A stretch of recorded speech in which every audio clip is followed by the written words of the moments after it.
So today we have with us one of the very renowned coaches in the city from Bangalore. His name is Sharath Kamath, and he has a new project in his mind. So let's get into what his project is all about. Mr. Kamath, can you explain your recent development? You recently bid for a super division team which will play in the local league. Can you talk us through this entire thing? So we have basically our journey started around 10 years ago. We started grassroots coaching, and major part of it did not really yield a lot of fruit. So a couple of years back we thought that I met Abhishek Jagan, who has been with the ISL for a long time, and he's worked across the world, and he structured a lot of things for me and showed me how things are done on a global scale. So the first step was to build a residential setup for the players. There's always been a dearth of 11-a-side facilities in the city. So we went ahead and built one, and we also facilitated a hostel facility for the players where they could eat together and stay together off the pitch as well, and train together, of course. So over the last 2 years we have seen considerable amount of development in some of the players we took on board, and we thought that some of them are good enough to play higher leagues. So we have always been playing this district and state leagues with partner clubs, but again we never really found synergy with many of them. So we thought this is the right time to actually go ahead and bid for a team so that we can give a platform for these players who are going to graduate to higher levels, and that's how we came about bidding for a super team. Okay, so Sharath Kamath's team is called Dream United, and like the name suggests, I think this team has a lot of dreams in it, and many people aspire to become bigger footballers in India. So can you talk us through the people behind the team? Who are the ones running this? So like I mentioned, Abhishek Jagan is pivotal in everything that we have done so far, because of his experience abroad and his very close, he has seen India top tier of Indian football from a very close range, and he quickly identified what are the shortcomings, and we thought we will fill the gap with smaller, even though baby steps. We should start the process somewhere.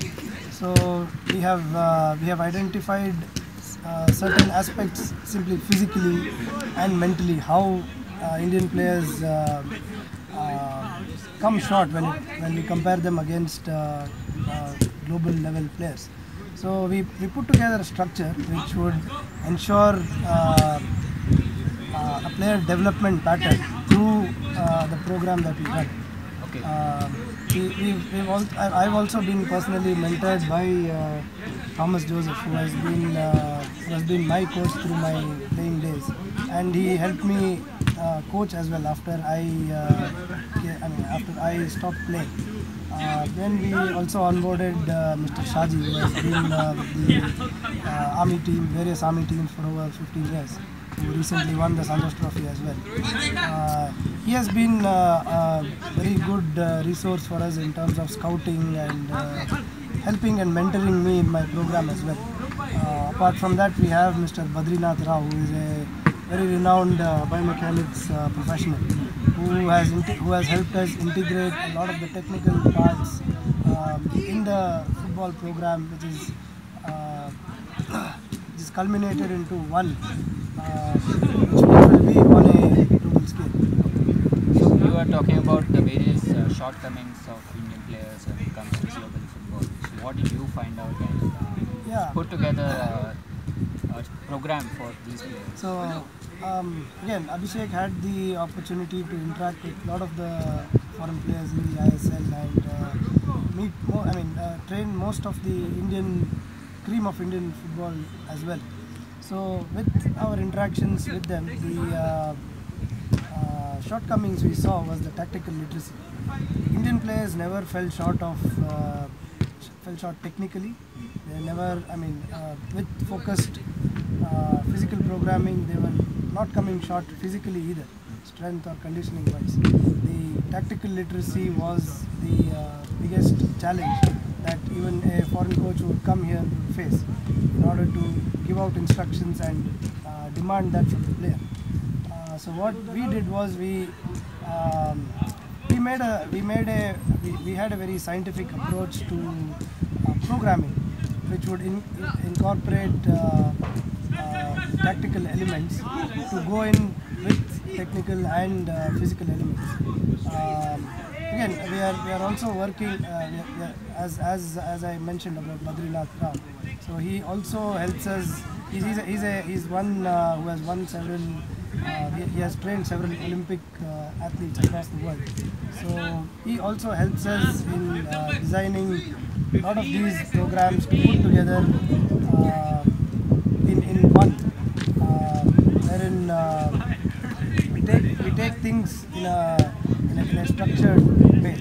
So we sat together and designed this program, and slowly we have had players to play in different positions, different formations. We started out with playing 3-5-2 to 4-4-2 to 4-3-3 to 3-4-3. We have played so many different formations, and the cream of the lot here, the 5 or 6 players who have graduated from the academy can play in 10 different positions. So that's something we have focused on.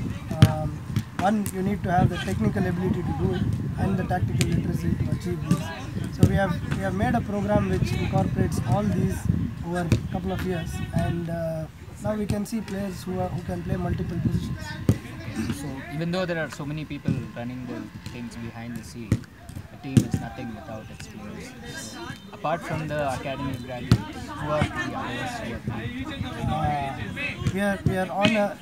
It's a little too early to say right now, but I have been a coach of Manipal University as well. So I had the opportunity to work with a lot of foreign players there who have played considerable amount of football in their respective countries. There was one player who had actually played in the Nigeria first division as well. So for me as a coach, when I went to coach these guys, it was so easy because the instructions were flowing so easily, and they could just, if I demand something, they would just do it. It was that easy. So I have picked 3 players from there who will be part of the foreign recruits.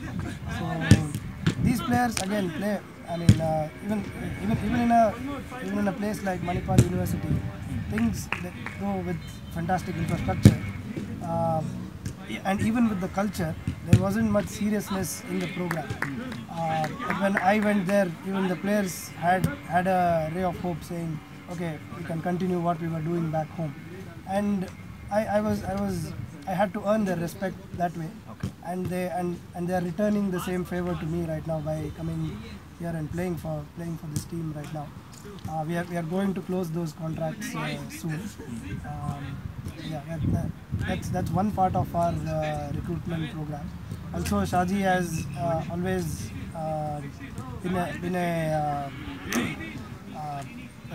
he's from Kerala, so he has a good scouting platform there, and Kerala, as you know, is a football crazy state. So Shaji has gone to scout players in Kerala right now. He has picked 12 of them. We will finalize, say, 5 or 6 senior players who will fit into the system.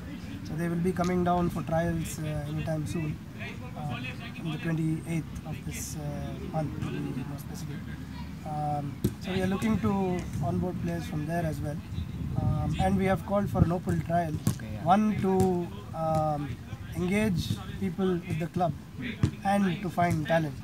And we have set forward a philosophy which says if they get selected, they have to stay with us in the hostel, eat with us, be with the team on and off the pitch for the entire period, which is something non-existent in many of the other clubs, other than few of the professional ones like BDFA, Ozone, MG and ASC. Others are a team which is put together for a small time and compete. We want to graduate more players from the academy itself, since we have graduated not more than 7 to 8 players from the academy. We are looking to fill these spots with senior, more experienced players. As we go along, we'd like to graduate all our players to the senior team. Okay, so you earlier spoke about respect, and if there is one person who is respected around Bangalore, it's you, because you had a career which was stopped by an injury. Can you talk us through that? What happened?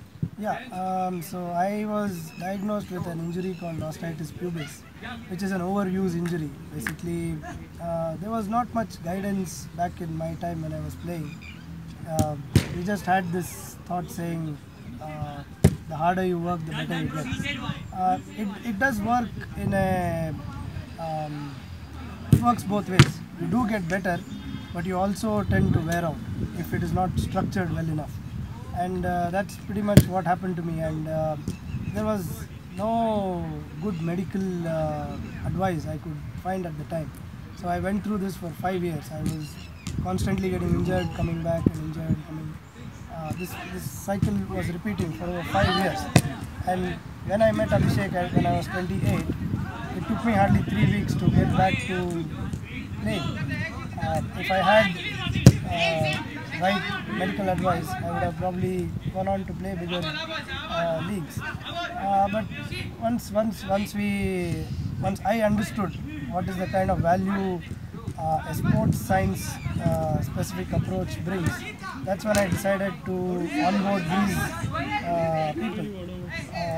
Again, even financially it's a challenge to onboard a biomechanist, a sports scientist. But these guys, Badri sir and Abhishek, were kind enough to lend a helping hand to say develop and help Indian football. So we had to start the process somewhere, and that's how we started this academy, with a backing saying we will practice my sports sciences and leave nothing to chance. So even though his playing career has come to an end, Mr. Kamath is now developing young talent through his academy and also the Dream United team. Now this Dream United is featuring in the amateur league, which is a platform I see that you can use to build a team, and you're competing in the amateur cup right now. So what is the situation? Do you feel this is amateur league is one of the best leagues in Bangalore, and they have various branches in other parts of India as well. It's a fantastic platform because it is organized so well.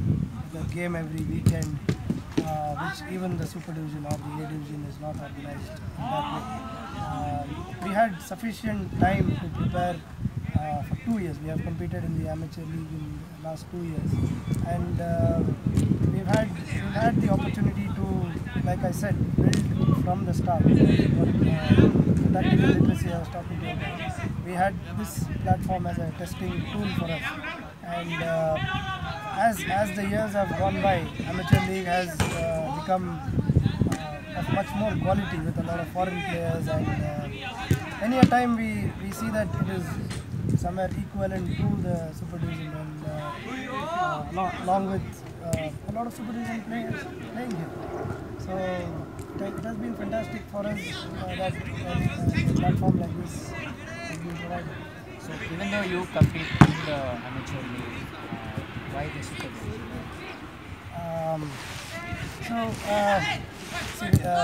There has to be a progression for the players.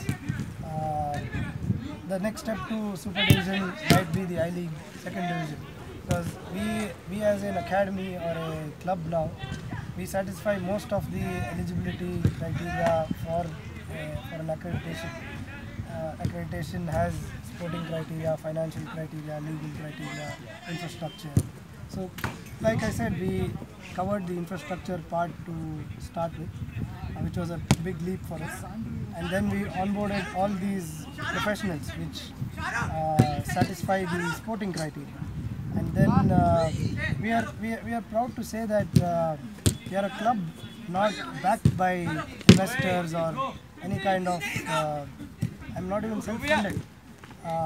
the players literally build this club. The players literally run this club. They are the reason we are here, and they work for the club, and they and it's their platform. It's theirs. It's theirs to build. So if they compete and do well in the second division, they can play well in second division because we have the other things covered. And many of the criteria requires personnel, which is satisfied by the players themselves. So you see the Super Division team as a way to progress to the league. So that's about it from Mr. Sharath, Kamath, and thank you for your time, and I wish you the best of luck in the Super Division as well as the game. Thanks.